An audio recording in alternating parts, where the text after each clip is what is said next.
कहते हैं महाभारत का युद्ध खत्म हुआ था, लेकिन असली विनाश उसके बाद शुरू हुआ।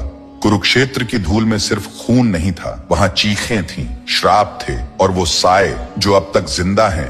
18 दिन का युद्ध खत्म हुआ था। कौरव मारे गए, पांडव जीते, पर जीत की कोई खुशी नहीं थी। कुरुक्षेत्र का मैदान लाशों से भरा पड़ा था। चारों ओर कटे हुए सिर, टूटे हुए बाण, सड़ती हुई लाशें और रोती हुई हवाएं।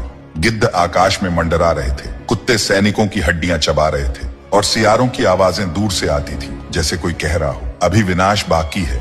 हस्तिनापुर में जब युधिष्ठिर को राजा बनाया गया तो उन्होंने सिर झुकाकर कहा, मैं राजा नहीं बना, मैं तो बस एक लाशों के ढेर का उत्तराधिकारी हूँ। उन्हें रात में नींद नहीं आती थी। हर रात उन्हें अभिमन्यु की चीखें सुनाई देती। द्रौपदी की आंखें हर बार दुशासन के खून से भीगी दिखाई देती।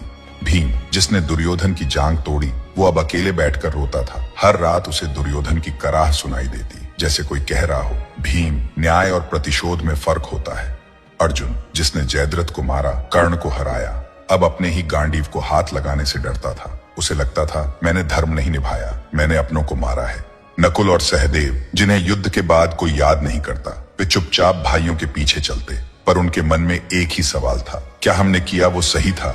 कृष्ण सब कुछ देख रहे थे। उनकी मुस्कान गायब हो चुकी थी। मैंने सुदर्शन चलाया नहीं, पर हर प्रहार मेरा ही तो था। मैंने धर्म के नाम पर अधर्म भी कराया, लेकिन अब ये युद्ध मेरे भीतर भी जल रहा है। उन्होंने रथ से उतरते हुए अर्जुन से कहा, अब समय है सच का सामना करने का। युद्ध तो केवल शुरुआत थी। धरती की धड़कन रुक गई थी। जिस दिन सूर्यपुत्र कर्ण गिरे थे, वो युद्ध नहीं हारे, वो वक्त से हारे। पर कर्ण की आत्मा अब भी रो रही थी, क्योंकि उसने अंतिम समय में एक श्राप दिया था, जो धर्म का झूठा मुखौटा पहनकर अधर्म करेगा, उसका अंत अपनों के हाथों ही होगा। और यही शाप अब पांडवों की छाया बन चुका था।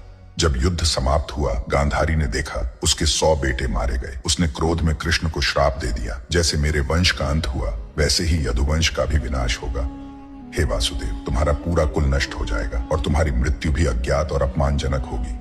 कृष्ण ने कुछ नहीं कहा, सिर्फ आकाश की ओर देखा और उसकी आंख से एक आंसू बह निकला।